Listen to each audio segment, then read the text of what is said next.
Je m'appelle Élise, j'ai 64 ans, et le jour où mon fils Julien m'a offert une croisière pour me détendre, j'aurais dû me douter que quelque chose de terrible se cachait derrière son sourire.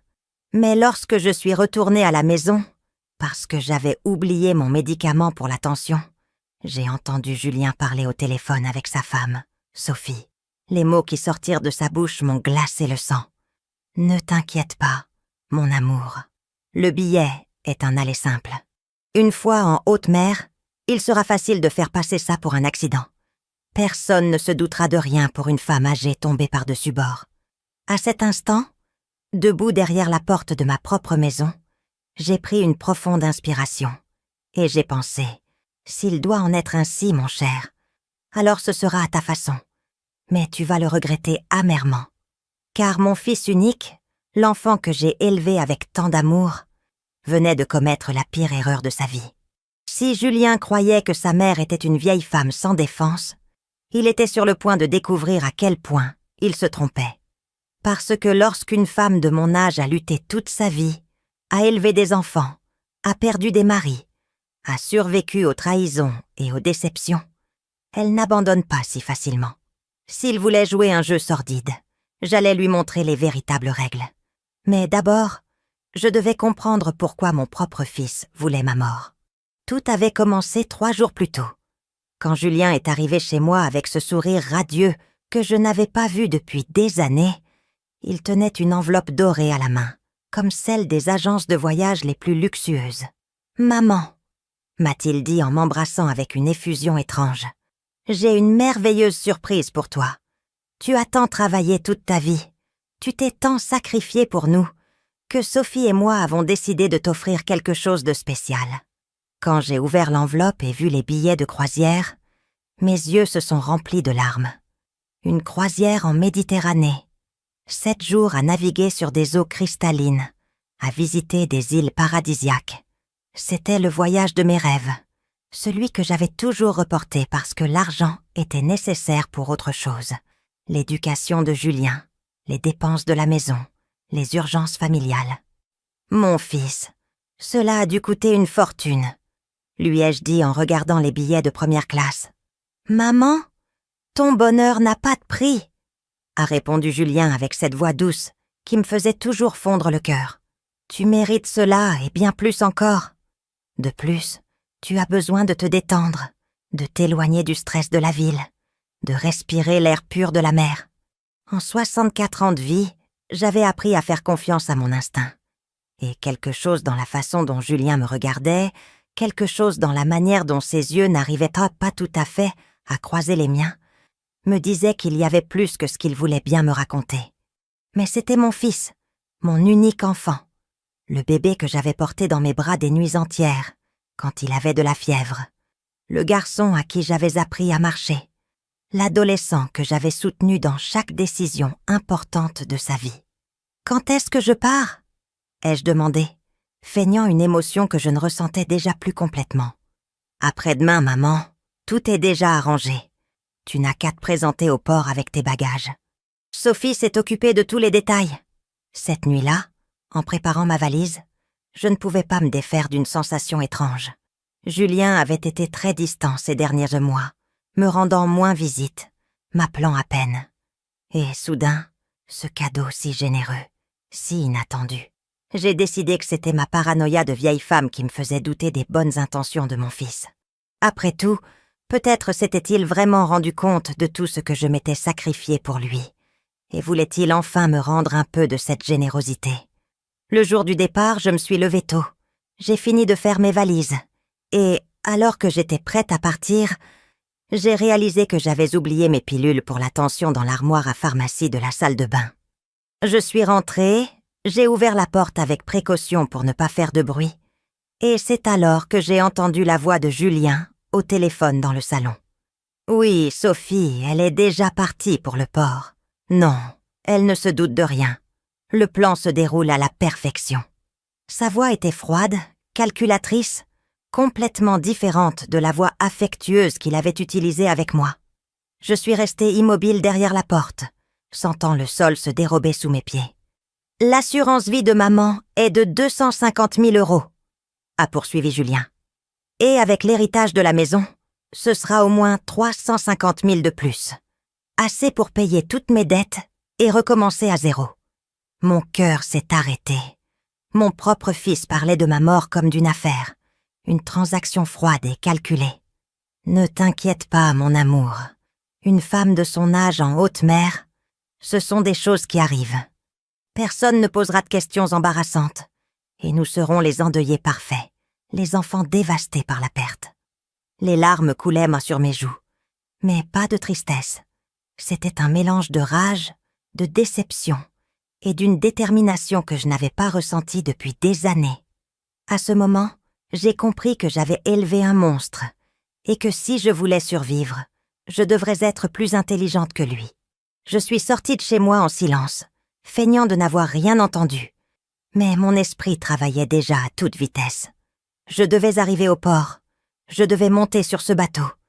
Mais maintenant, je savais que chaque pas que je faisais me rapprochait du danger. Pendant tout le trajet en taxi, en voyant défiler les rues de Paris par la fenêtre, je ne pouvais m'empêcher de penser à comment j'en étais arrivée là. Moi, Élise Moreau, j'avais consacré toute ma vie à être la mère parfaite. Je me suis mariée jeune, à 20 ans, avec le père de Julien. J'ai travaillé comme secrétaire dans un petit bureau pendant 15 ans, économisant chaque sou que je gagnais pour offrir à ma famille la meilleure vie possible. Quand mon mari est mort dans un accident de voiture, Julien avait à peine 12 ans, et j'ai décidé que ma seule priorité dans la vie serait de m'assurer qu'il ait tout ce dont il avait besoin. J'ai quitté mon travail pour m'occuper entièrement de lui. J'ai vendu ma voiture, j'ai mis en gage mes bijoux, j'ai utilisé toutes mes économies pour lui payer l'université la plus chère de la ville, pendant que d'autres mères de mon âge sortaient avec des amis, voyageaient, se faisaient plaisir. Je restais à la maison à faire des ménages supplémentaires pour avoir de l'argent en plus, pour les dépenses de Julien. Je ne me suis jamais plainte, je ne lui ai jamais rien reproché. Je pensais que j'élevais un homme de bien, quelqu'un qui apprécierait tout ce que sa mère avait fait pour lui. Quelle idiote j'ai été! Quand Julien s'est marié avec Sophie il y a 5 ans, j'étais si heureuse. Je pensais que j'aurais enfin la famille dont j'avais toujours rêvé, que j'aurais une belle fille, des petits-enfants, des réunions de famille pleines d'amour. Mais Sophie ne m'a jamais aimée. Dès le premier jour, j'ai vu dans ses yeux ce mépris que certaines femmes ressentent envers leur belle-mère, comme si j'étais un obstacle dans leur mariage parfait. Et Julien, mon cher Julien, a commencé à changer. Les visites se sont faites plus rares, les appels plus courts, les excuses plus élaborées. Quand je lui posais des questions sur son travail, il me donnait des réponses vagues. Quand je lui demandais ses projets, il changeait de sujet. Maintenant, assise à l'arrière de ce taxi, j'ai compris qu'il y avait eu des signes partout et que j'avais choisi de les ignorer. Comme cette fois, il y a 6 mois, quand je suis arrivée chez eux sans prévenir et que j'ai trouvé Julien en train de discuter vivement au téléphone à propos d'argent. Il est devenu nerveux en me voyant, a raccroché rapidement et m'a dit que c'était un problème mineur au travail. Ou comme la fois où j'ai entendu Sophie dire à une amie qu'elle aimerait que je ne vive pas si près d'eux, qu'ils avaient besoin de leur espace. Quand j'en ai parlé à Julien, il m'a dit que j'avais mal interprété, que Sophie m'aimait beaucoup, mais que parfois, les femmes disaient des choses qu'elles ne pensaient pas vraiment. J'ai toujours trouvé des excuses pour les défendre, pour justifier leur comportement, pour me convaincre que mon imagination me jouait des tours.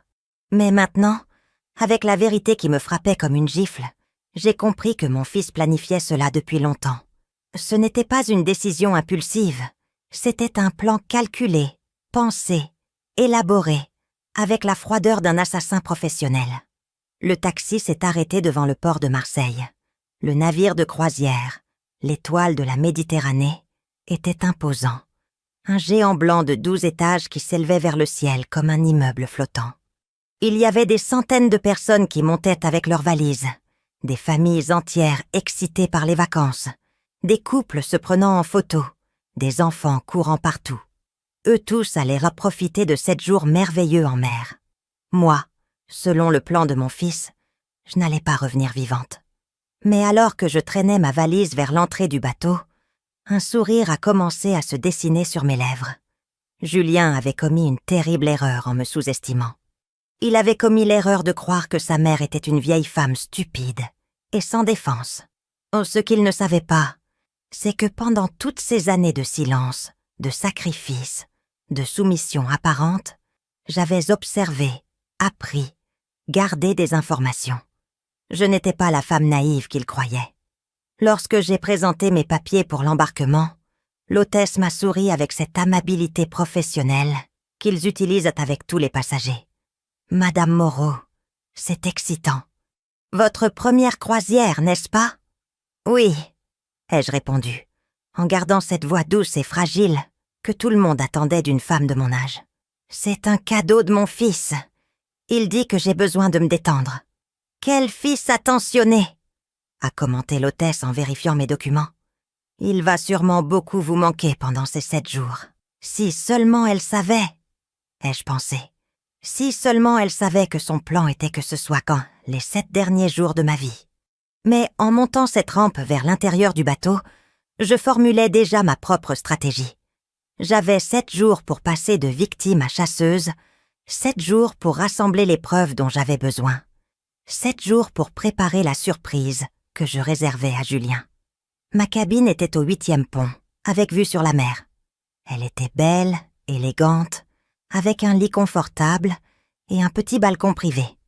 Julien avait payé pour le meilleur, pensant probablement qu'il était plus facile de faire disparaître quelqu'un d'un balcon que de l'intérieur du navire.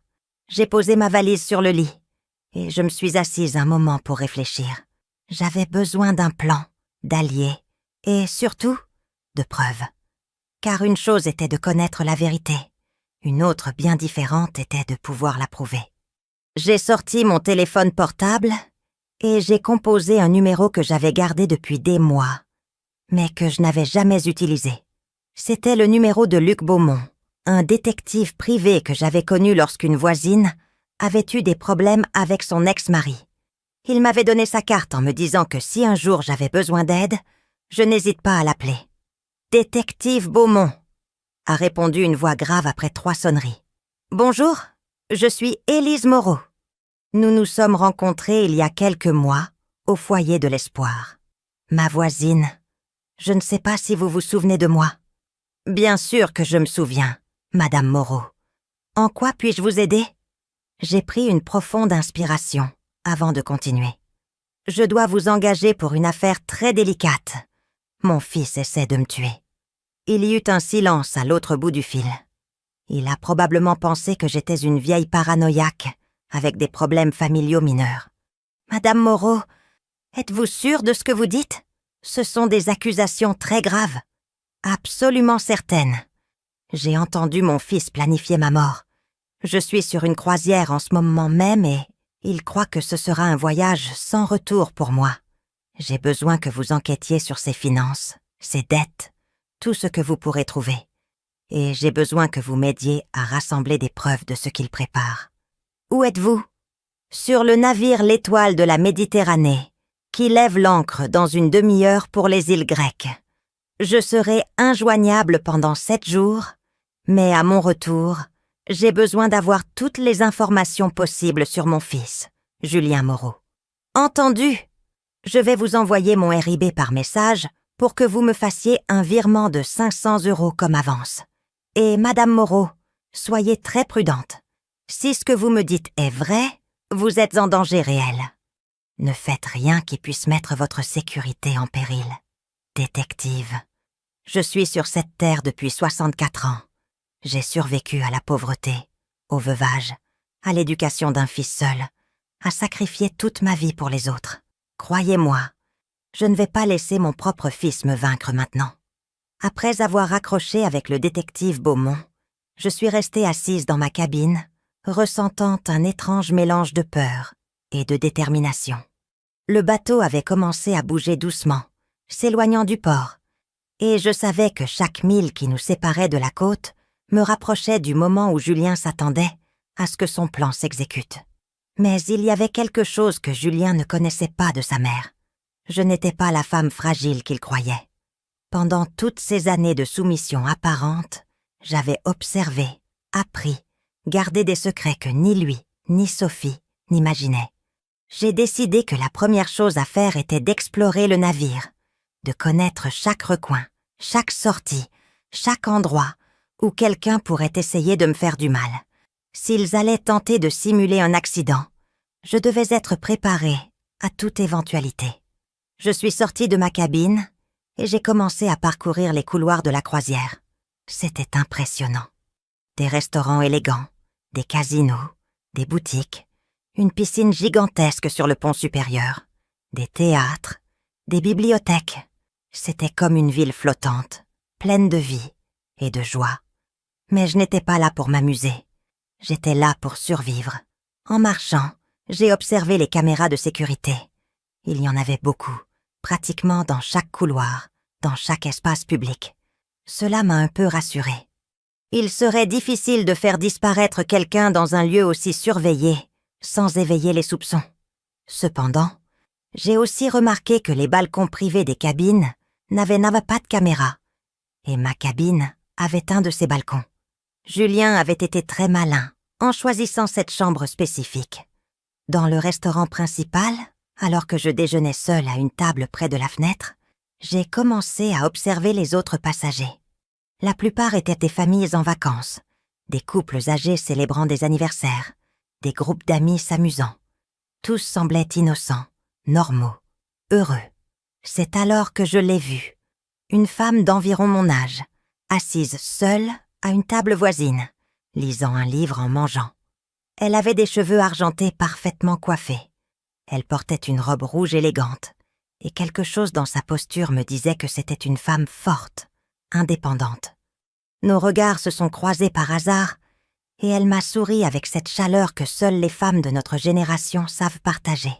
J'ai décidé de m'approcher. « Excusez-moi », lui ai-je dit timidement. « Cela vous dérange si je m'assois avec vous? Je déteste manger seule. »« Je vous en prie, asseyez-vous », a-t-elle répondu d'une voix chaleureuse, avec un léger accent que je n'ai pas pu identifier. « Je suis Hélène Fournier, de Lyon. Et vous? Élise Moreau, de Paris. C'est un plaisir de vous rencontrer, Hélène. » En discutant pendant le déjeuner, j'ai découvert qu'Hélène avait une histoire similaire à la mienne, à bien des égards. Elle était veuve, avait élevé des enfants seuls, avait travaillé toute sa vie, et maintenant, pour la première fois depuis des décennies, faisait quelque chose juste pour elle. Mes enfants ont tellement insisté pour que je prenne ces vacances, m'a-t-elle raconté en buvant son café. Ça, ils disaient qu'il était temps que je me détende, que je profite de la vie. Au début, j'ai résisté, mais j'ai finalement cédé.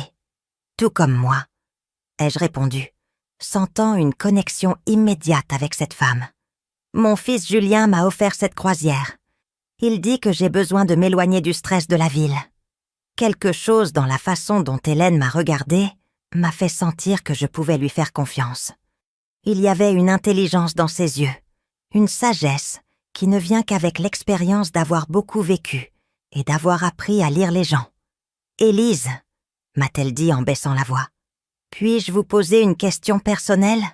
Vous semblez préoccupée, tendue. Ce n'est pas l'attitude typique de quelqu'un qui est en vacances de rêve. » Pendant un instant, j'ai envisagé de tout lui raconter. Mais je me suis souvenu des paroles du détective Beaumont sur le fait de ne pas mettre ma sécurité en danger. J'ai décidé d'être prudente. C'est que... Eh bien, c'est ma première fois en croisière.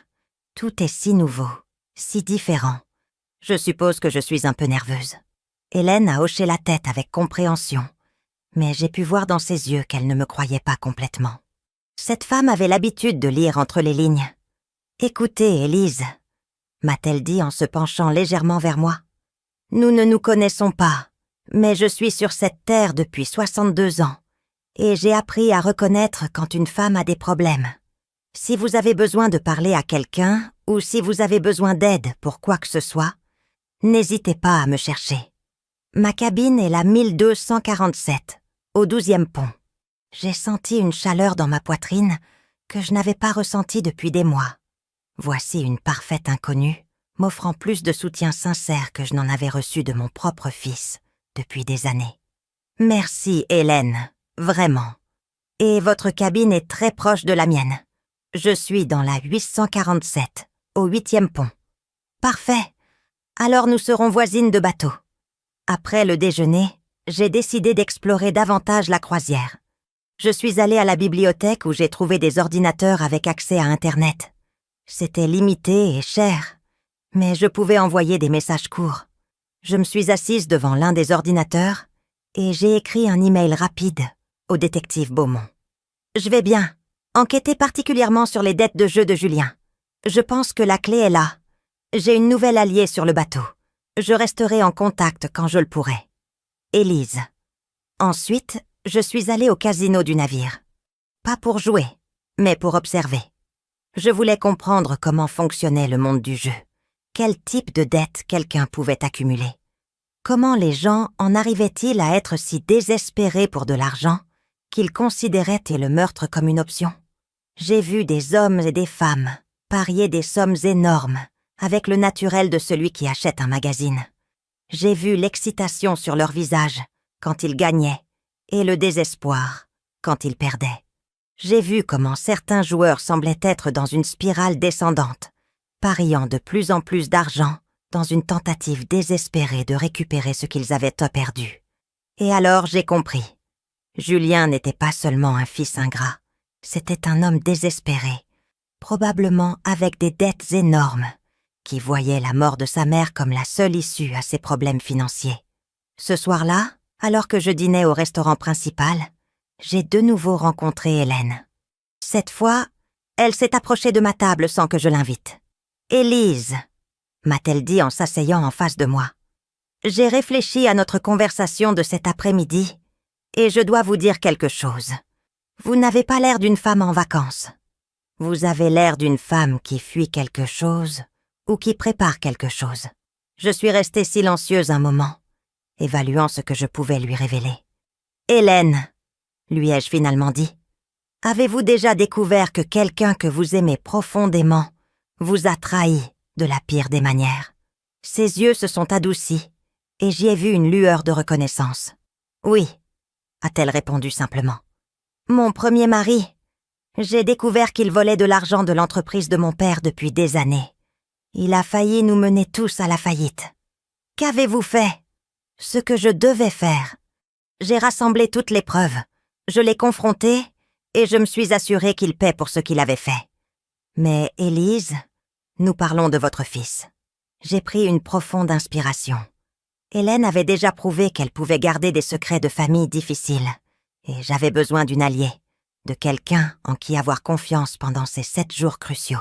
« Hélène », lui ai-je dit en la regardant droit dans les yeux, « mon fils essaie de me tuer, et j'ai 7 jours pour l'en empêcher, et prouver ce qu'il prépare. » L'expression sur le visage d'Hélène a changé immédiatement. Ce n'était pas de la surprise, ni de l'incrédulité. C'était le regard d'une femme qui avait vécu assez longtemps pour savoir que les familles peuvent cacher les secrets les plus sombres. « Élise », m'a-t-elle dit en baissant la voix jusqu'à en faire un murmure, « racontez-moi tout, depuis le début. » Pendant les 40 minutes suivantes, j'ai raconté à Hélène toute l'histoire. Je lui ai parlé du cadeau de la croisière, de la conversation téléphonique que j'avais entendue, des dettes de jeu que je soupçonnais Julien d'avoir, de l'assurance vie et de l'héritage qu'il espérait toucher après ma mort.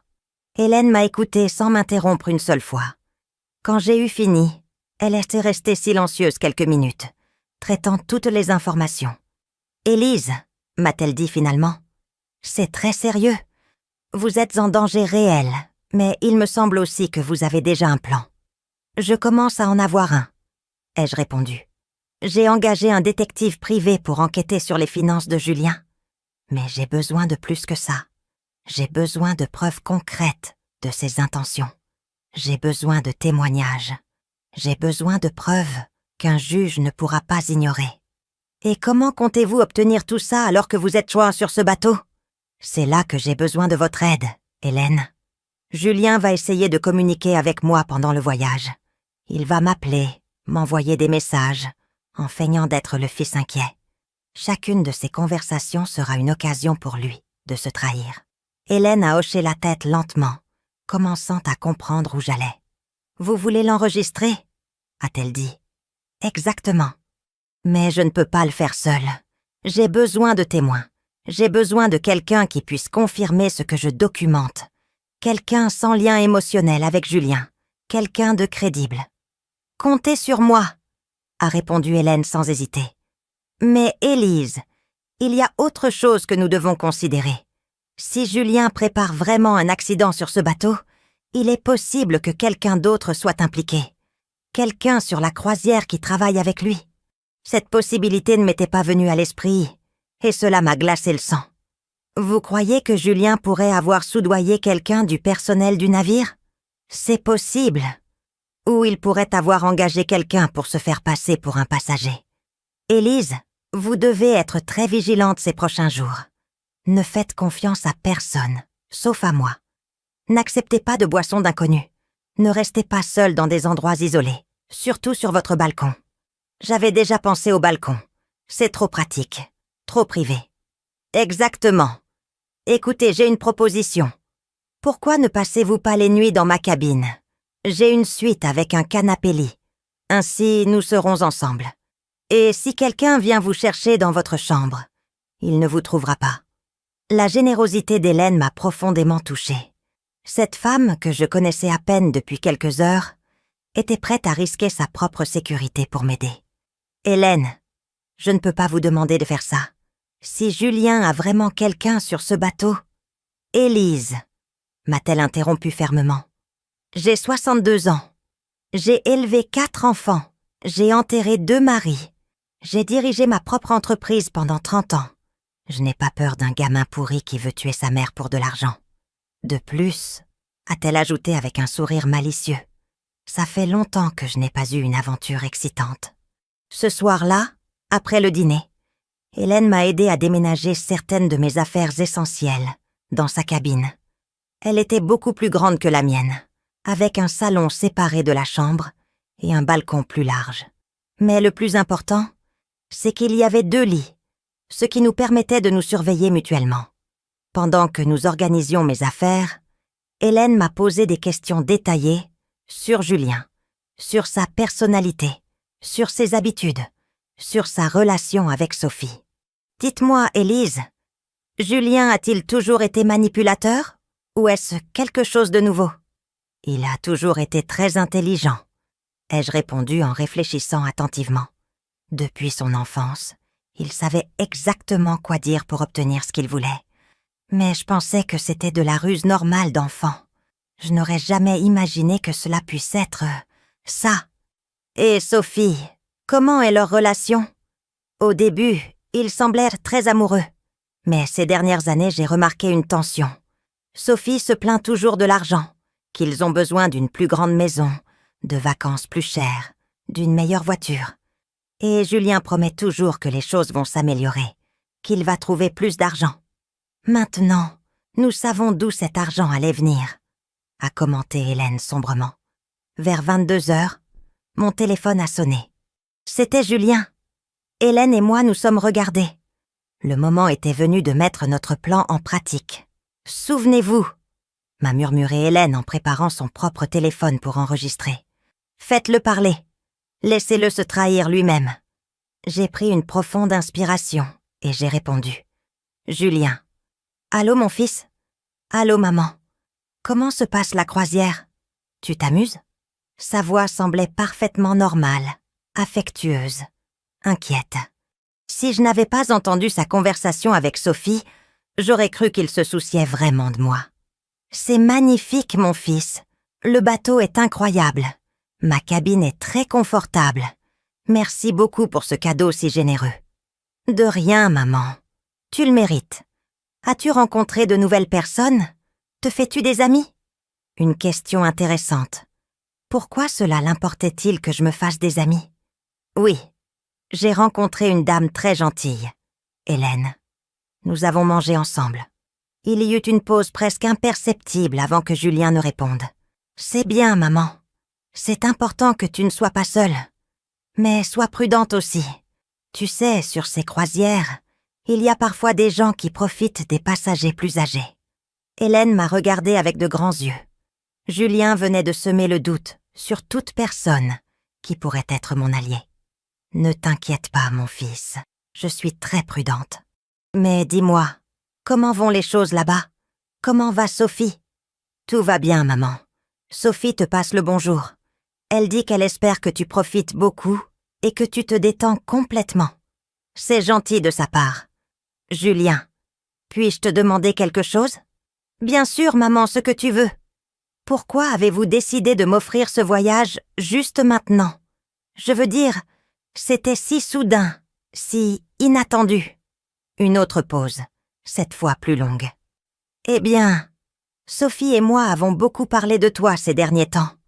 Nous avons réalisé que tu avais l'air très fatigué, très stressé, et nous avons pensé que tu avais besoin d'une pause. T'éloigner de tout pendant un moment. T'éloigner de tout. » Ai-je répété en regardant Hélène, qui prenait des notes de chaque mot. « Oui, maman. Parfois, on a besoin de se déconnecter complètement de la routine, tu ne crois pas? » « Je suppose que oui, Julien. Puis-je te confesser quelque chose? » « Bien sûr, maman. Au début, je me sentais un peu coupable d'accepter ce cadeau si coûteux. Cela a dû vous coûter beaucoup d'argent. Maman, s'il te plaît, ne t'inquiète pas pour ça. L'argent n'est pas un problème. De plus, c'est un investissement dans ton bien-être. Et ça n'a pas de prix. » Hélène a écrit sur un papier et me l'a montré. « Demande-lui pour le retour. » « Julien, une question bête. As-tu une copie de mes billets de retour? Parce que j'ai vérifié mes documents et je ne trouve que le billet « Aller ». Le silence qui a suivi a été assourdissant. Il a duré si longtemps que j'ai cru un instant que l'appel avait été coupé. « Julien, es-tu là? » « Oui, maman. Excuse-moi, Sophie me disait quelque chose à propos des billets. Ne t'inquiète pas. L'agence de voyage a tout organisé. Tu n'as qu'à profiter du voyage et nous nous occupons des détails. Mais Julien, je veux être sûre de pouvoir rentrer. Pourrais-tu vérifier avec l'agence demain et me confirmer? Maman, s'il te plaît, fais-moi confiance. Tout est parfaitement organisé. Tu n'as rien à craindre. Détends-toi et profite. C'est le but du voyage. » « D'accord, mon fils. J'ai entièrement confiance en toi. »« Parfait, maman. Je t'aime beaucoup. Fais de beaux rêves. »« Je t'aime aussi, Julien. Bonne nuit. » Quand j'ai raccroché, Hélène et moi sommes restées silencieuses quelques minutes, digérant ce que nous venions d'entendre. « Élise, » a dit Hélène finalement, « cette conversation était très révélatrice. La façon dont il a esquivé la question sur les billets de retour, la manière dont il t'a rassurée en te disant de ne t'inquiéter de rien. C'est comme s'il essayait de te maintenir dans un état de fausse sécurité. Et la question de savoir si je me faisais des amis, ai-je ajouté. C'est comme s'il évaluait si j'ai des alliés, s'il y a quelqu'un qui pourrait remarquer si quelque chose m'arrivait. Exactement, Élise. Demain, nous devons aller au bureau de la croisière et vérifier personnellement le statut de tes billets de retour. Je veux voir de mes propres yeux ce que Julien a réellement réservé. Le lendemain matin, Hélène et moi nous sommes réveillés tôt, avec une mission claire. Après avoir déjeuné dans sa cabine pour éviter de m'exposer inutilement dans les restaurants publics, nous nous sommes dirigés directement vers le bureau des services aux passagers, au 3e pont de la croisière. Le bureau était un espace élégant, avec plusieurs comptoirs tenus par du personnel en uniforme. Nous nous sommes approchés d'une jeune femme nommée Patricia, selon son badge, qui nous a accueillis avec un sourire professionnel. « Bonjour, mesdames. En quoi puis-je vous aider? »« Bonjour, » ai-je répondu en essayant de garder ma voix calme. « J'ai besoin de vérifier mon itinéraire de voyage complet. Mon nom est Élise Moreau, cabine 847. » Patricia a tapé rapidement sur son ordinateur et a légèrement froncé les sourcils. « Madame Moreau, je vois ici que vous avez réservé la croisière de 7 jours dans les îles grecques, mais... » Elle s'est arrêtée, regardant l'écran avec confusion. « Mais quoi ?» a demandé Hélène, remarquant l'hésitation dans la voix de l'employé. « C'est un peu étrange. Je vois que vous avez un billet aller, mais aucune réservation n'apparaît pour le vol de retour à Paris. Normalement, Nos forfaits incluent le transport complet, aller et retour. J'ai eu l'impression de recevoir un coup de poing dans l'estomac. Même en connaissant la vérité, entendre la confirmation officielle m'a profondément blessée. « Qu'est-ce que cela signifie exactement ?» a demandé Hélène, feignant d'être aussi confuse que moi. « Eh bien, cela signifie que lorsque la croisière se terminera dans 7 jours, Madame Moreau n'a aucun moyen de rentrer chez elle. C'est peut-être une erreur du système. Ou peut-être que la personne qui a acheté le forfait a pensé ajouter le vol de retour plus tard. Qui a acheté ce forfait ? Ai-je demandé, bien que je connaisse déjà la réponse. Patricia a de nouveau vérifié l'information. Il est indiqué ici qu'il a été acheté par Julien Moreau, avec une carte de crédit à son nom. C'est un membre de votre famille ? C'est mon fils, ai-je répondu, ressentant un mélange de tristesse et de rage. Ah, eh bien, alors il s'occupera sûrement d'acheter votre billet de retour. Mais Madame Moreau, je vous recommande de le contacter bientôt, car les vols depuis les îles grecques vers Paris se remplissent rapidement, surtout à cette période de l'année. Hélène et moi nous sommes regardés de manière significative. « Patricia !» est intervenue Hélène. « Serait-il possible que Madame Moreau achète son billet de retour dès maintenant, pour être sûre d'avoir une place ? » « Bien sûr. Laissez-moi vérifier la disponibilité. » Patricia a tapé pendant plusieurs minutes. « J'ai de la disponibilité sur un vol qui part le dimanche à 15 heures, le jour où la croisière se termine. Le coût serait de 750 €. Je le prends, ai-je dit immédiatement en sortant ma carte de crédit. Pendant que Patricia traitait l'achat, Hélène m'a murmuré à l'oreille. « Élise, nous venons d'obtenir notre première preuve. Julien n'a délibérément pas acheté ton billet de retour. Cela démontre une intention préméditée. Lorsque nous avons terminé au bureau, nous avons décidé de marcher sur le pont du navire pour parler en privé. La journée était magnifique, avec un soleil éclatant et une brise douce, mais je ne pouvais profiter de rien en sachant ce que je savais. « Hélène, lui ai-je dit alors que nous marchions le long de la balustrade, chaque preuve que nous trouvons me fait plus mal. C'est comme découvrir encore et encore que mon propre fils veut ma mort. Je sais, Élise, mais chaque preuve que nous trouvons te protège aussi davantage. Regarde ce que nous venons d'accomplir. Maintenant, tu as ton billet de retour, et nous avons la preuve documentée que Julien n'a jamais eu l'intention que tu reviennes vivante. » À ce moment, mon téléphone a sonné. C'était un message de Julien. « Bonjour maman. Comment t'es-tu réveillée ? As-tu bien dormi dans ta cabine ?» J'ai montré le message à Hélène. « Il vérifie que tu es dans ta cabine, » m'a-t-elle dit. « Il s'attendait probablement à ce que tu lui répondes de là-bas. » J'ai décidé de tenter quelque chose. Je lui ai répondu « Bonjour mon fils, j'ai très bien dormi. Je suis sur le pont en train de prendre le soleil.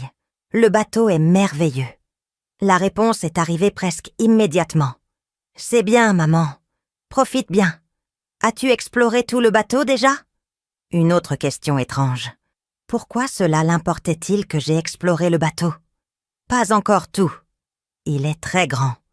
Hier, j'ai découvert les restaurants et le casino. Aujourd'hui, je veux voir la piscine et peut-être le spa. Parfait, maman. Sois juste prudente près des balustrades. J'ai lu que parfois les gens ont le mal de mer avec le mouvement du bateau et peuvent perdre l'équilibre. Hélène a lu le message par-dessus mon épaule et son visage est devenu pâle. « Élise, » m'a-t-elle murmuré, « il vient de te suggérer comment tu vas mourir. Un accident près des balustrades. »« Je sais, » ai-je répondu, sentant un frisson malgré la chaleur du soleil. « Il sème l'idée. Il prépare le terrain pour quand la nouvelle arrivera à terre. » J'ai répondu à Julien. « Ne t'inquiète pas, mon fils. Je suis très prudente. Je me tiens toujours loin des bords. J'espère bien, maman. Je t'aime beaucoup, et je veux que tu rentres saine et sauve. » Quelle ironie! Julien parlant de vouloir que je rentre saine et sauve, alors qu'il avait lui-même planifié que je ne rentre jamais. Pendant le reste de la journée, Hélène et moi avons élaboré notre plan plus en détail. Nous avons décidé qu'il nous fallait plus de preuves, plus d'enregistrements, plus de preuves des véritables intentions de Julien. Nous avons également déterminé qu'il était crucial d'identifier si quelqu'un d'autre sur le navire travaillait avec lui. Hélène a suggéré que nous prêtions attention à tout employé de la croisière qui montrerait un intérêt particulier pour moi, ou à tout passager qui semblerait m'observer. Cet après-midi-là, alors que nous étions à la piscine, j'ai remarqué qu'un homme d'environ 40 ans nous observait depuis le bar. Il portait une chemise verte et un pantalon long, ce qui était étrange pour être au bord d'une piscine. Chaque fois que je le regardais, il détournait rapidement le regard. « Hélène », ai-je murmuré. « L'homme au bar, celui à la chemise verte, j'ai remarqué qu'il nous observe. » Hélène s'est retournée discrètement pour le regarder. « Oui, je le vois. Et tu as raison. Son comportement est suspect. Faisons un test. » Hélène s'est levée et a marché de l'autre côté de la piscine, comme si elle allait aux toilettes. Je suis restée à ma place, observant l'homme. Effectivement, ses yeux m'ont suivi tout le temps, ignorant complètement Hélène. Quand Hélène est revenue, elle m'a confirmé ce que je savais déjà. « Élise, cet homme te surveille définitivement, toi en particulier. Quand je me suis éloignée, il ne m'a prêté aucune attention. Ses yeux étaient fixés sur toi. Qu'est-ce qu'on fait? Nous allons être très intelligentes. Lève-toi et marche vers l'ascenseur. Je vais rester ici et observer s'il te suit. » J'ai fait exactement ce qu'Hélène m'a suggéré. Je me suis levée, j'ai ramassé mes affaires lentement et j'ai marché vers l'ascenseur. Quand les portes se sont ouvertes, j'ai regardé en arrière discrètement. L'homme à la chemise verte s'était levé de sa place au bar et marchait dans ma direction. Je suis rapidement montée dans l'ascenseur et j'ai appuyé sur le bouton du 12e étage où se trouvait la cabine d'Hélène. Quand les portes se sont fermées, j'ai ressenti un soulagement temporaire, mais aussi une confirmation terrifiante. Julien avait définitivement quelqu'un qui me surveillait sur le bateau. 15 minutes plus tard, Hélène est arrivée à la cabine. « Élise, tu as raison. Cet homme t'a suivi jusqu'à l'ascenseur. Quand il a vu que tu étais montée, il a aussi pris l'ascenseur suivant. C'est définitivement suspect. Qu'est-ce qu'on fait maintenant? Si Julien a quelqu'un ici, je suis en danger réel. Nous allons être plus intelligentes qu'eux, » a répondu Hélène avec détermination. « Demain, nous allons confronter cet homme, mais de manière sûre. Nous allons le pousser à se trahir, tout comme nous le faisons avec Julien. » Ce soir-là, alors que nous dînions dans la cabine d'Hélène pour éviter de nous exposer dans les restaurants publics, mon téléphone a de nouveau sonné. Cette fois, c'était Sophie. « Élise, c'est Sophie. Comment se passe la croisière ?» C'était la première fois en des mois que Sophie m'appelait directement. Sa voix semblait faussement joyeuse. « Allô Sophie, quelle surprise de t'entendre. La croisière est magnifique. Merci beaucoup. »« Tant mieux, Élise. Julien m'a dit que vous aviez parlé hier et que tu étais très contente. Ça nous rassure beaucoup. » Hélène a activé l'enregistrement sur son téléphone. « Oui, je profite beaucoup. Bien que j'ai une question, Sophie. Hier, je suis allée au bureau de la croisière et on m'a dit que je n'avais pas de billet de retour. Sais-tu quelque chose à ce sujet ?» Il y eut une longue pause avant que Sophie ne réponde. « Oh, Élise, c'est étrange. Julien s'est occupé de tous les détails. Il y a peut-être eu une erreur dans le système. Mais ne t'inquiète pas, nous nous occupons de régler ça. Tu es sûre? Parce que j'ai déjà acheté mon propre billet pour être tranquille. » Une autre pause. « Tu as déjà acheté ton billet de retour? Élise, tu n'aurais pas dû faire ça. Nous allions nous en occuper. C'est que j'ai eu un peu peur de me retrouver coincée dans les îles, sans moyen de rentrer à la maison. Bien sûr, je comprends parfaitement. Bon, Élise, je te laisse continuer à profiter. On se voit à ton retour. Sophie, avant que tu ne raccroches, puis-je te demander quelque chose? Oui, dis-moi. Pourquoi avez-vous décidé de m'offrir ce voyage juste maintenant? Julien m'a dit que vous aviez parlé de moi, mais il ne m'a pas expliqué ce qui vous a spécifiquement motivé. Eh bien, c'est que dernièrement, nous t'avons trouvé très fatiguée, Élise, très stressée, et nous avons pensé que tu avais besoin d'un repos prolongé. Un repos prolongé? Oui, tu sais, t'éloigner de tout pendant un temps. Parfois, on a besoin de se déconnecter complètement de la routine quotidienne. Les mêmes mots que Julien avait utilisés, comme s'ils avaient assez répété la réponse. Je comprends. Eh bien, merci beaucoup de vous inquiéter pour moi. De rien, Élise. Prends bien soin de toi et profite de chaque instant. Quand j'ai raccroché, Hélène et moi nous sommes regardés en silence. Élise, m'a-t-elle dit finalement. Cette conversation était encore plus révélatrice que celle d'hier avec Julien. Sophie est clairement impliquée dans le plan. La façon dont elle est devenue nerveuse quand tu lui as dit que tu avais déjà acheté ton billet de retour, c'est comme si tu avais ruiné quelque chose qu'ils avaient sans prévu. Le 3e jour de la croisière, Hélène et moi avons décidé qu'il était temps de confronter l'homme à la chemise verte qui m'avait surveillée. Mais nous le ferions intelligemment, dans un lieu public où nous serions en sécurité. Après le petit déjeuner, nous sommes descendus au casino du navire. C'était un endroit parfait, plein de monde, avec de nombreuses caméras de sécurité et du personnel de la croisière à proximité, à tout moment. Hélène avait élaboré un plan brillant. « Élise !» m'a-t-elle expliqué alors que nous marchions vers le casino. « Je vais m'asseoir à une table de poker près de l'entrée. Toi, tu vas t'asseoir seule à l'une des machines à sous. Quand cet homme apparaîtra, parce que je suis sûre qu'il le fera, tu vas agir comme si tu étais un peu ivre, comme si tu avais trop bu au petit déjeuner. Pourquoi ? Pour qu'il se sente en confiance, pour qu'il pense que tu es vulnérable. Les prédateurs attaquent toujours quand ils croient que leur proie est faible. S'il travaille vraiment avec Julien, il profitera de cette occasion pour s'approcher de toi. Le plan a fonctionné à la perfection. Cela faisait à peine 20 minutes que je jouais aux machines à sous, feignant de chanceler légèrement et de parler seule, comme si j'étais étourdie, quand j'ai vu l'homme à la chemise verte s'approcher. Cette fois, il portait une chemise jaune, mais c'était définitivement la même personne. Grand, cheveux noirs, environ 40 ans, avec un sourire qui se voulait amical mais qui me donnait des frissons. « Excusez-moi, madame », m'a-t-il dit en s'approchant de ma machine. « Vous allez bien ? Je vous vois un peu fatiguée. »« Oh, oui », ai-je répondu en traînant légèrement sur les mots. « Je crois que j'ai bu trop de mimosa au petit déjeuner. Ces vacances me rendent folle. » Il a souri, et j'ai pu voir dans ses yeux qu'il était tombé dans le piège. « C'est votre première fois en croisière ?» m'a-t-il demandé en s'asseyant à la machine à côté de la mienne. « Oui, mon fils m'a offert ce voyage. Il dit que j'ai besoin de me détendre. Je lui ai donné exactement l'information que je savais qu'il voulait entendre. Quel fils attentionné! Et où est-il maintenant? Est-il aussi sur la croisière? Non, non. Il est resté à Paris. C'est juste pour moi. Un cadeau spécial pour que je me détende complètement. » L'homme a hoché la tête et j'ai vu ses yeux s'illuminer avec cette information. « Eh bien, alors vous devez en profiter au maximum. Avez-vous déjà exploré tout le bateau? » Presque tout. Hier, j'étais sur le pont supérieur pour voir le coucher du soleil.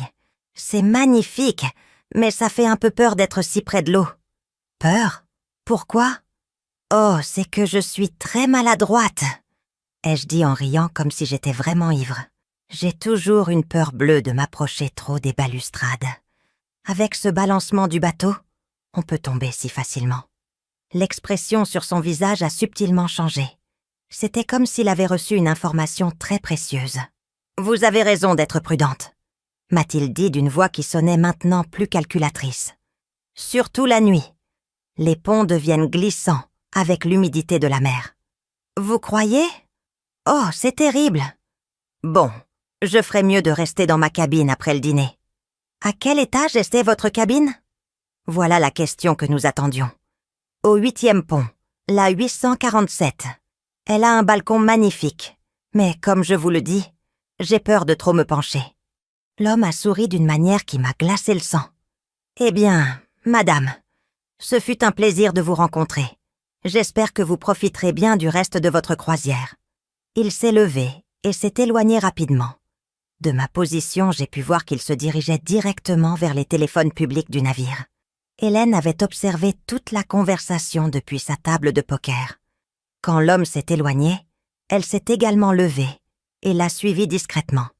15 minutes plus tard, Hélène est revenue me chercher avec une expression d'urgence sur le visage. « Élise, nous devons parler immédiatement en privé. » Nous sommes montés rapidement dans sa cabine et Hélène a fermé la porte à clé. « Élise, cet homme a passé un appel téléphonique immédiatement après avoir parlé avec toi. » Je n'ai pas pu entendre toute la conversation, mais j'ai clairement entendu ces mots. « Oui, elle est dans la 847, pont 8, avec balcon. Elle dit qu'elle a peur de s'approcher des balustrades. Parfait pour ce dont nous avons besoin. » J'ai senti comme si l'air m'avait été coupé des poumons. « Hélène, tu es absolument sûre de ce que tu as entendu? » « Absolument. » « Élise, cet homme travaille définitivement avec Julien. Et maintenant, il sait exactement où te trouver. Et quelle est la meilleure façon de faire passer ta mort pour un accident. » Je me suis assise sur le canapé de la cabine, sentant le poids de la réalité s'abattre sur moi comme une avalanche. Qu'est-ce qu'on fait maintenant?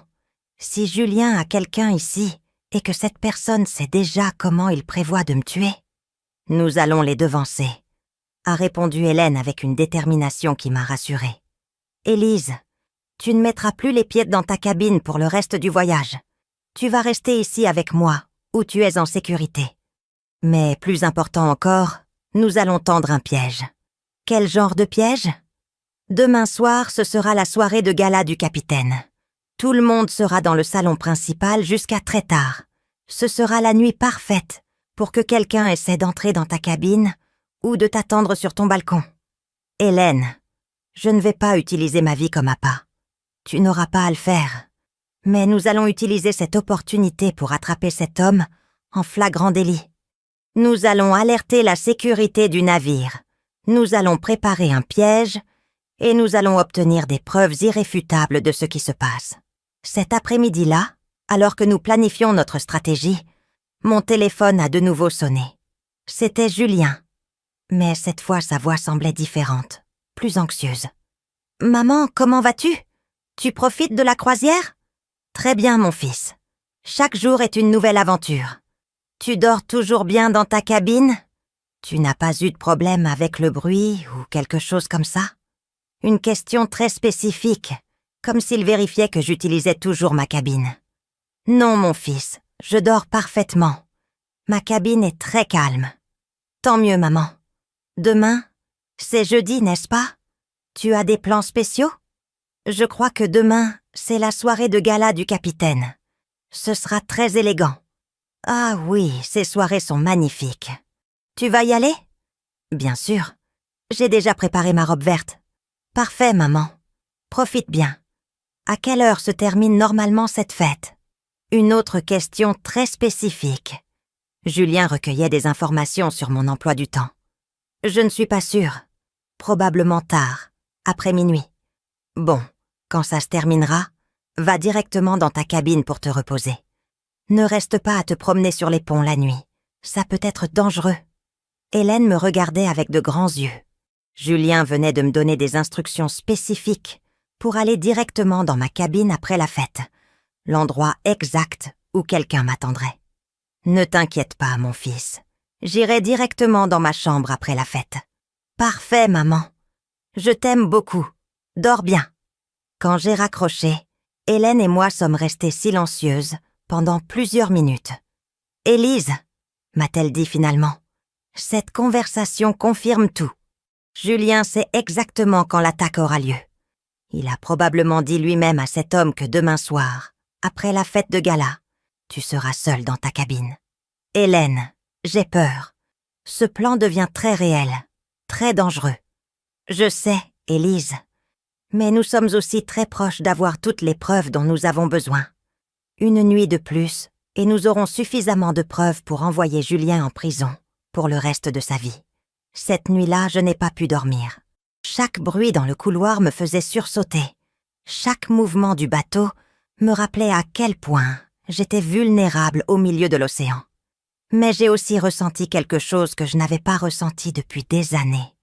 Une force intérieure, une détermination féroce de ne pas me laisser vaincre. Julien avait complètement sous-estimé sa mère. Il avait commis l'erreur de croire que j'étais une vieille femme sans défense qui abandonnerait facilement. Demain soir, il allait découvrir à quel point il se trompait. Le jeudi matin, Hélène et moi avons mis en marche la partie la plus cruciale de notre plan. Nous devions contacter la sécurité du navire, sans alerter l'homme qui me surveillait, et nous devions le faire de manière à être prise au sérieux. Hélène a suggéré que nous allions directement voir le capitaine, Laurent Morin.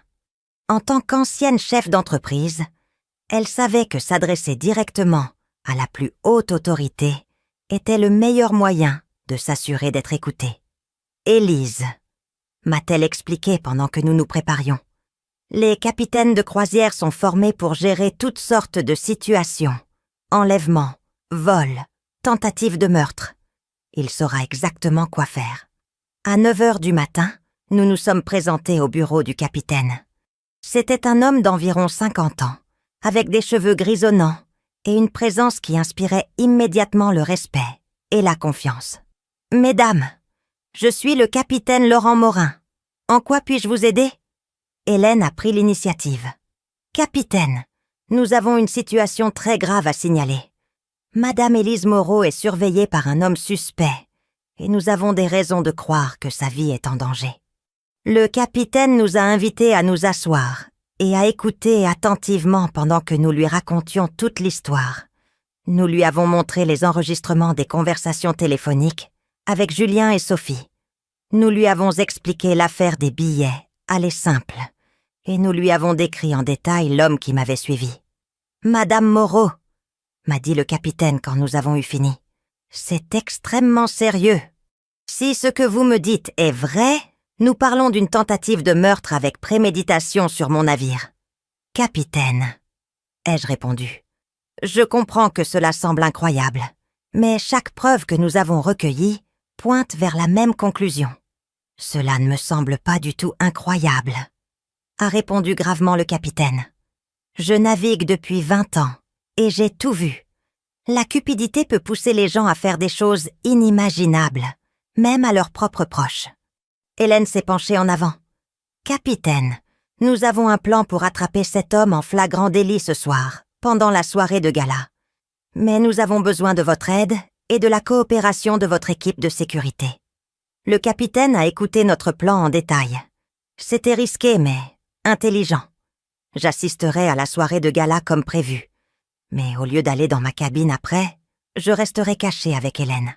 Pendant ce temps, la sécurité du navire surveillerait ma cabine et les environs pour attraper l'homme suspect, s'il tentait quelque chose. « C'est un bon plan », a admis le capitaine. « Mais nous allons y apporter quelques modifications pour assurer entièrement votre sécurité. » Il nous a expliqué qu'ils installeraient des caméras supplémentaires près de ma cabine, qu'ils auraient des agents de sécurité déguisés en passagers dans les couloirs proches, et qu'ils me fourniraient un dispositif de panique que je pourrais activer de n'importe où sur le navire. « Madame Moreau », m'a dit le capitaine avant que nous ne partions, « je veux que vous sachiez qu'à partir de ce moment, vous êtes sous la protection officielle de ce navire. Je ne permettrai pas que quoi que ce soit vous arrive tant que vous êtes sous ma responsabilité. » Pour la première fois depuis des jours, je me suis sentie vraiment en sécurité.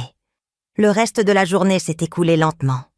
Hélène et moi sommes restés dans sa cabine à revoir le plan encore et encore, nous assurant d'être prêtes à toute éventualité.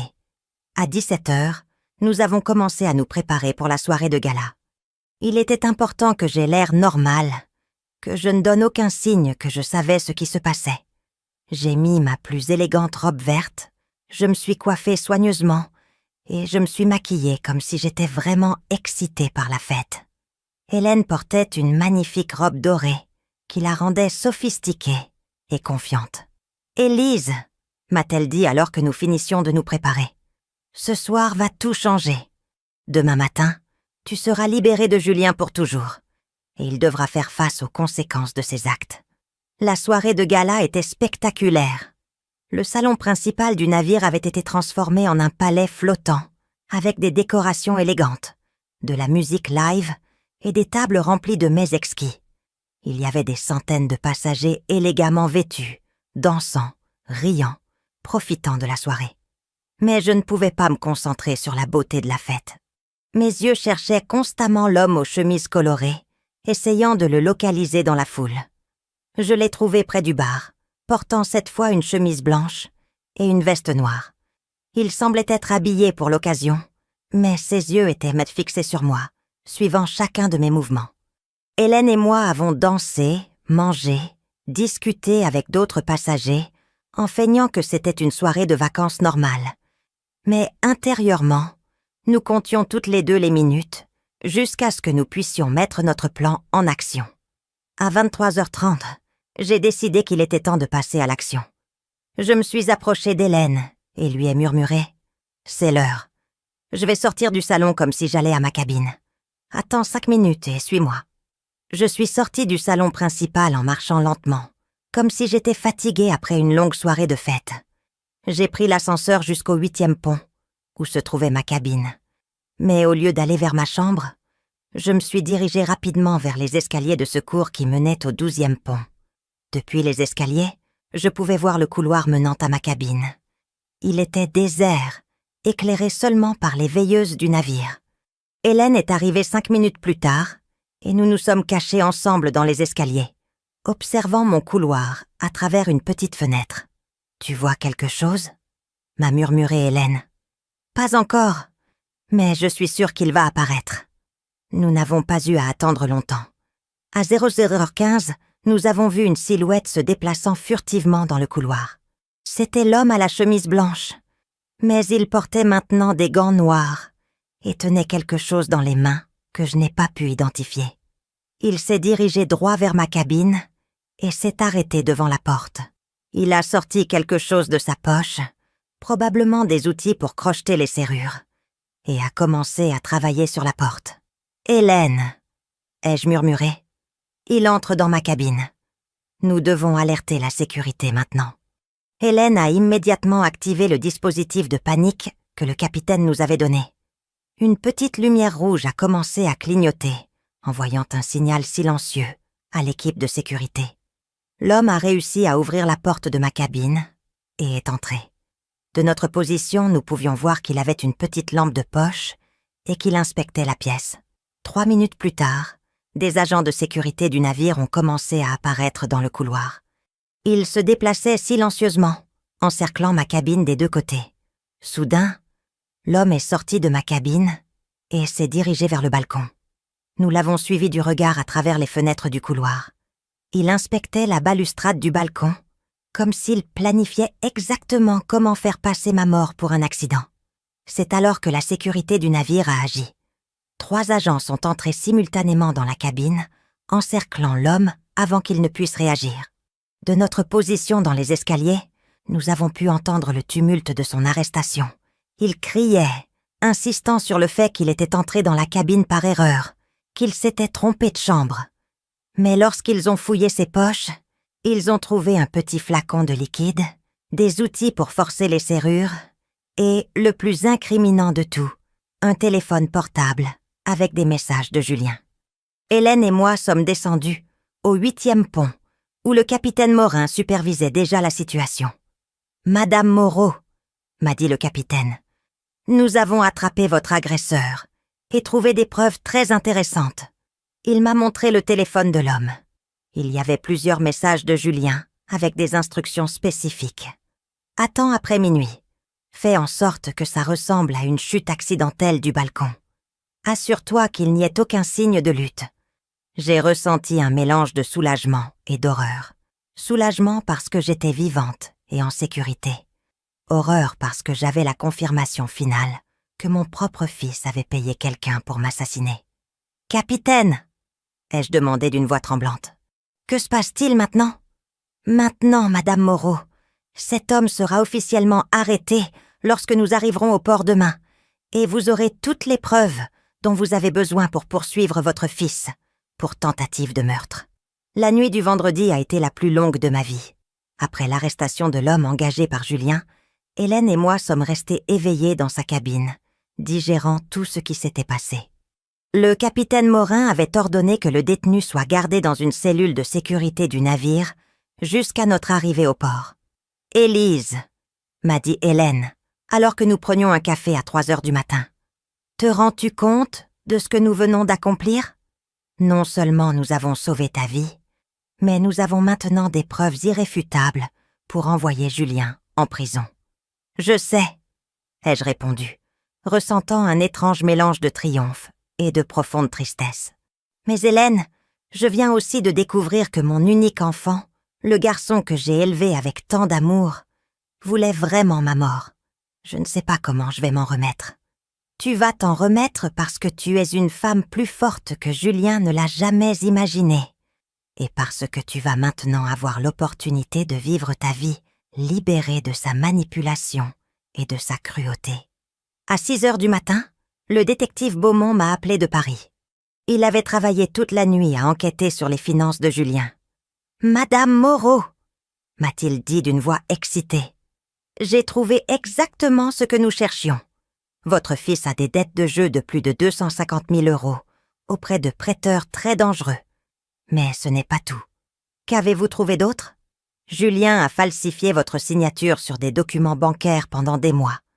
Il a utilisé votre maison comme garantie pour plusieurs prêts, sans que vous le sachiez. Si vous étiez morte, il aurait tout hérité et aurait pu payer ses dettes. Mais, Élise, il y a autre chose que vous devez savoir. Dites-moi. Sophie est aussi endettée jusqu'au cou. Elle a des cartes de crédit en souffrance pour plus de 60 000 €. Tous les deux étaient désespérés pour de l'argent, et votre mort était la seule solution qu'ils voyaient. Chaque nouvelle révélation était comme un poignard dans le cœur. Non seulement Julien, mais aussi Sophie, avait la planifié ma mort pour de l'argent. Détective Beaumont, que devons-nous faire maintenant? Quand vous rentrerez à Paris demain, nous irons directement au bureau du procureur. Avec toutes les preuves que nous avons, Julien et Sophie seront arrêtés immédiatement. Après avoir raccroché, je suis restée assise en silence pendant un long moment. Hélène a respecté mon besoin de digérer tout ce que j'avais entendu. Finalement, j'ai décidé qu'il était temps de faire quelque chose que j'avais reporté. Appeler Julien. Hélène, ai-je dit. Je veux appeler Julien maintenant. Je veux entendre sa voix quand je lui dirai que je sais tout ce qu'il a fait. Tu es sûre, Élise? Ça pourrait être dangereux.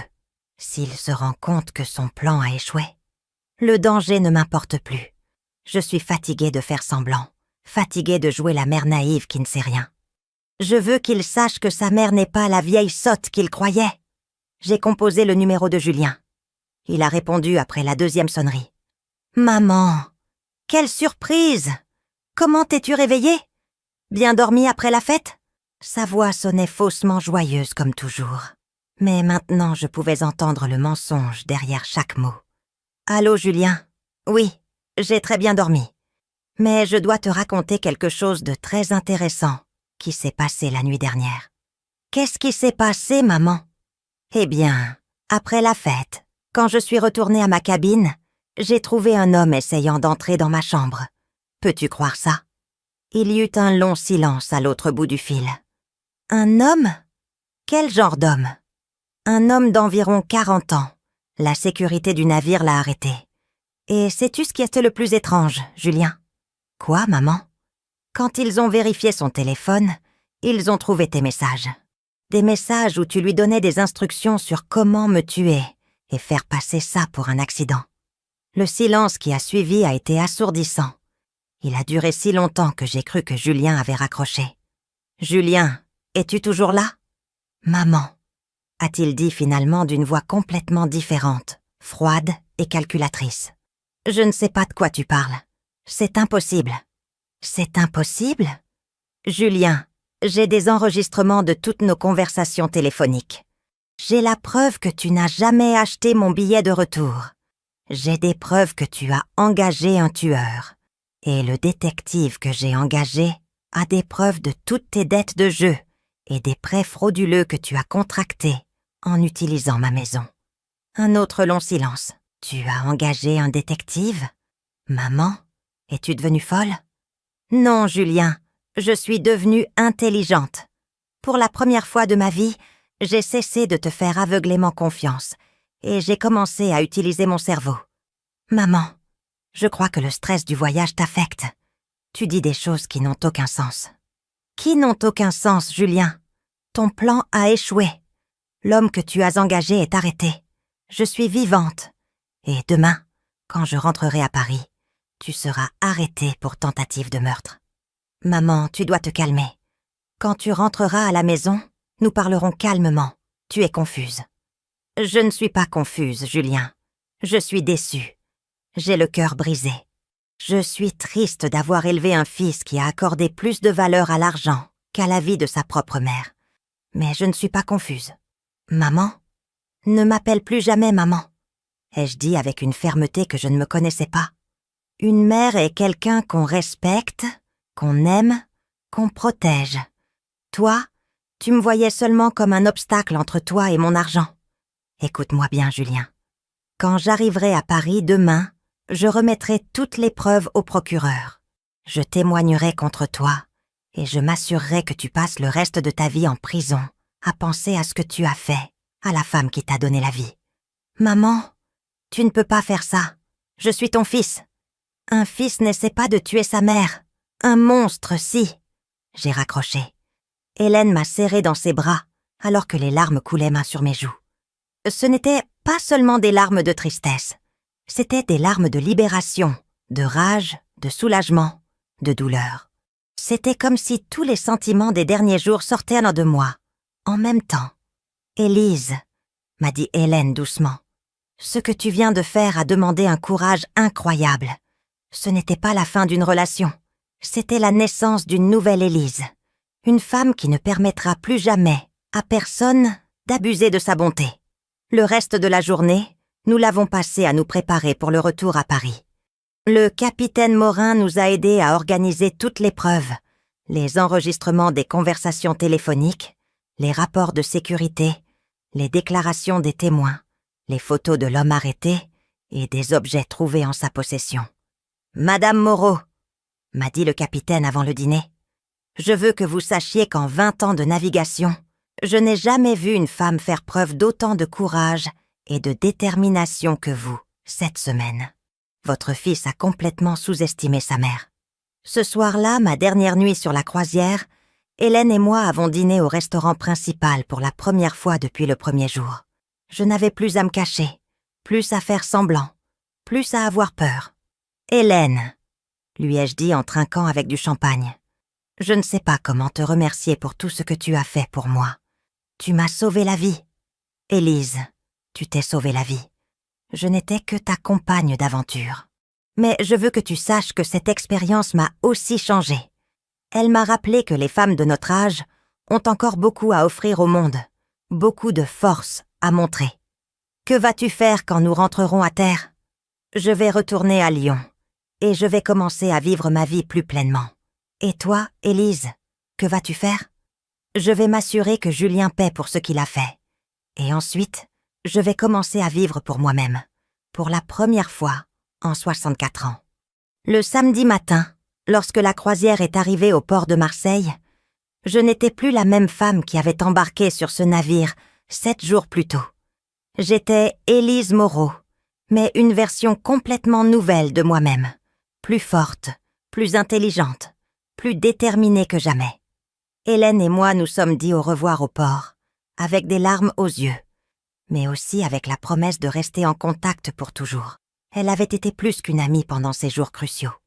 Elle avait été ma sœur, mon alliée, ma sauveuse. « Élise, » m'a-t-elle dit alors que nous nous étreignions une dernière fois, « rappelle-toi que tu n'es plus la femme qui se sacrifie en silence. Tu es la femme qui se bat pour sa vie et qui gagne.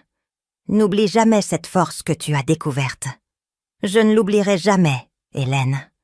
Et je n'oublierai jamais que lorsque j'avais le plus besoin de quelqu'un, tu es apparue comme un ange dans ma vie. Mon vol pour Paris partait à 15 heures. J'avais suffisamment de temps pour appeler le détective Beaumont et confirmer que tout était prêt pour la suite. « Madame Moreau, » m'a dit Beaumont quand nous avons parlé, « j'ai tout préparé. Dès que vous atterrirez, nous irons directement au bureau du procureur. Le procureur a déjà examiné toutes les preuves que je lui ai envoyées et il est prêt à émettre les mandats d'arrêt. Pendant le vol de retour à Paris, je n'ai pas pu m'empêcher de réfléchir à tout ce qui s'était passé. Il y a une semaine, j'étais une femme de 64 ans qui vivait en silence, qui avait consacré toute sa vie à satisfaire les autres, qui avait permis qu'on la sous-estime et qu'on l'ignore. Mais ces 7 jours sur la croisière m'avaient complètement transformée. J'avais découvert que j'avais une intelligence stratégique que je n'avais jamais utilisée, un courage que je n'avais jamais montré, une détermination dont je n'avais jamais eu besoin. Quand l'avion a atterri à Paris, le détective Beaumont m'attendait à l'aéroport. C'était un homme d'environ 50 ans, grand, avec des cheveux grisonnants et une présence qui inspirait immédiatement confiance. « Madame Moreau », m'a-t-il dit en me serrant la main. « C'est un honneur de vous rencontrer enfin. Ce que vous avez accompli sur cette croisière est extraordinaire. »« Détective, j'ai seulement fait ce que je devais faire pour survivre. »« Non, madame, vous avez fait bien plus que survivre. Vous avez orchestré la chute de votre propre fils avec une précision que même les détectives les plus expérimentés admirent. Nous nous sommes dirigés directement vers le palais de justice, où le procureur Antoine Lambert nous attendait. C'était un homme sérieux, d'environ 40 ans, qui avait méticuleusement examiné toutes les preuves. « Madame Moreau », m'a dit le procureur après avoir écouté mon témoignage complet. « En 15 ans de carrière, je n'ai jamais vu un cas aussi bien documenté par la victime elle-même. Les enregistrements, les preuves financières, les témoignages du personnel de la croisière, tout cela forme un dossier solide comme le roc. « Que se passe-t-il maintenant ?» ai-je demandé. « Maintenant, nous émettons les mandats d'arrêt pour Julien Moreau, pour tentative de meurtre, association de malfaiteurs et fraude financière. Pour Sophie Moreau, pour association de malfaiteurs et complicité de tentative de meurtre. Ils seront tous les deux arrêtés avant la fin de la journée. » 2 heures plus tard, j'étais assise dans mon salon, dans ma propre maison, à attendre. Le détective Beaumont avait insisté pour rester avec moi jusqu'à l'arrestation de Julien et Sophie, au cas où il tenterait quelque chose de désespéré. À 18 heures, mon téléphone a sonné. C'était le procureur Lambert. « Madame Moreau, j'ai des nouvelles. Julien et Sophie ont été arrêtés. Nous les avons trouvés chez eux, se préparant apparemment à fuir le pays. Ils avaient des valises bouclées et des billets d'avion pour la Suisse. J'ai ressenti un mélange de soulagement et de profonde tristesse. Soulagement parce que j'étais enfin complètement en sécurité. Tristesse à cause de la confirmation finale que mon fils avait vraiment voulu me tuer. Que va-t-il leur arriver maintenant? Ils vont être traduits en justice. Avec toutes les preuves que nous avons, ils recevront probablement de longues peines de prison. Julien risque jusqu'à 20 ans de réclusion. Sophie, en tant que complice, risque jusqu'à 10 ans. Cette nuit-là, seule chez moi pour la première fois, en 1 semaine, je me suis assise dans mon fauteuil préféré et j'ai réfléchi à tout ce qui avait changé dans ma vie. Je n'avais plus à vivre dans la peur de mon propre fils. Je n'avais plus à prétendre que je ne savais pas à quel point il était cruel. Je n'avais plus à sacrifier mon bien-être pour quelqu'un qui ne m'appréciait pas. Mais plus important encore, j'avais découvert quelque chose sur moi-même que je n'avais jamais su. J'étais capable de me battre pour ma propre vie et de gagner. Les mois suivants ont été un tourbillon de procédures judiciaires. J'ai dû témoigner au procès, affronter Julien au tribunal, revivre tous les détails de sa trahison. Ce fut douloureux, mais aussi libérateur. Pendant le procès, Julien a tenté de jouer le rôle du fils repenti, de l'homme qui avait commis une terrible erreur, mais qui aimait vraiment sa mère. Mais les preuves étaient accablantes. Les enregistrements, les messages, le témoignage de l'homme qui l'avait engagé pour me tuer, les preuves financières, tout dressait le portrait d'un homme qui avait froidement planifié l'assassinat de sa propre mère. Le jour du verdict, Julien a été condamné à 20 ans de prison. Sophie a écopé de 10 ans. Quand j'ai entendu le verdict, je n'ai pas ressenti de joie, mais j'ai ressenti un sentiment de justice. Après le procès, j'ai pris des décisions importantes concernant ma vie. J'ai vendu la maison où j'avais vécu pendant tant d'années, cette maison remplie de souvenirs douloureux. Avec l'argent de la vente, j'ai acheté un petit appartement confortable dans un nouveau quartier de la ville. Mais le plus important a été ce que j'ai fait de mon temps et de mon énergie. J'ai commencé à faire du bénévolat dans un centre d'aide pour les femmes âgées, victimes de maltraitance familiale. Mon expérience m'avait appris que de nombreuses femmes de mon âge souffraient en silence, permettant à leur propre famille de les maltraiter parce qu'elles croyaient n'avoir aucune option. « Mesdames, disais-je aux femmes qui arrivaient au centre en quête d'aide, je veux vous raconter l'histoire de comment mon propre fils a essayé de me tuer et comment j'ai réussi non seulement à survivre, mais aussi à le traduire en justice. » Chaque fois que je racontais mon histoire, je voyais dans les yeux de ces femmes le même éveil que j'avais connu sur la croisière, la compréhension qu'elles n'étaient pas condamnées à être des victimes, qu'elles avaient plus de force et de ressources qu'elles ne l'imaginaient. Hélène et moi avons maintenu notre amitié grâce à des appels téléphoniques hebdomadaires et des visites occasionnelles. Elle était devenue plus qu'une amie. Elle était ma sœur d'armes, la personne qui m'avait aidé à découvrir qui j'étais vraiment. 1 an après la croisière, Hélène est venue me rendre visite à Paris.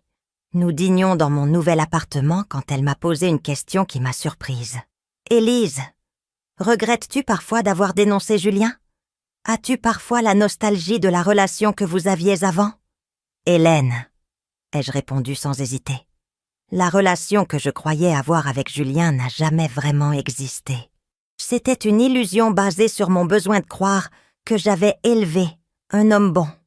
La vérité, c'est que Julien a toujours été manipulateur, toujours égoïste. Il m'a toujours vu comme un moyen d'obtenir ce qu'il voulait. Je ne voulais tout simplement pas le voir. « Et avoir une famille ne te manque pas ? » ?»« J'ai une famille, ai-je dit en souriant. « Je t'ai, toi.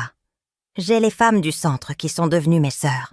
J'ai une vie remplie de personnes qui m'apprécient pour qui je suis, pas pour ce qu'elles peuvent obtenir de moi. » Au 2e anniversaire de mon retour de la croisière, j'ai décidé de faire quelque chose qui symboliserait ma transformation complète. Je me suis inscrite à des cours de danse. À 66 ans, j'ai appris à danser la salsa, le tango et le merengue. « Élise, » m'a dit mon professeur de danse, un jeune homme de 30 ans nommé Pierre. « Je n'ai jamais vu quelqu'un de votre âge bouger avec autant d'assurance et de grâce. Où avez-vous appris à avoir une telle confiance en vous ? » « Je l'ai apprise en mer, » ai-je répondu avec un sourire. J'ai appris que lorsqu'une femme se bat pour sa vie, elle découvre une force qu'elle ne soupçonnait pas. Maintenant, quand je repense à ces 7 jours sur la croisière, je ne les vois pas comme les jours les plus sombres de ma vie. Je les vois comme les jours qui m'ont sauvée, les jours qui m'ont appris qui était vraiment Élise Moreau. Je suis une femme qui a survécu à la trahison la plus profonde qu'on puisse imaginer. Je suis une femme qui a transformé son propre fils de chasseur en proie. Je suis une femme qui, à 64 ans, a découvert qu'il n'est jamais trop tard pour renaître. Et si jamais une autre femme de mon âge se sent sans défense, sous-estimée ou trahie par sa propre famille, je veux qu'elle sache qu'elle a en elle une force capable de déplacer des montagnes. Elle doit juste décider de l'utiliser. Car lorsqu'une femme comme moi dit « S'il doit en être ainsi, mon cher, alors ce sera à ta façon. Mais tu vas le regretter amèrement. » Ce n'est pas une menace en l'air. C'est une promesse qu'elle tiendra jusqu'au bout. Et Julien l'a regretté. Il l'a regretté quand il a été arrêté. Il l'a regretté quand il a été condamné. Et il continuera de le regretter chaque jour des 20 prochaines années qu'il passera en prison, se rappelant qu'il a complètement sous-estimé la femme qui lui a donné la vie.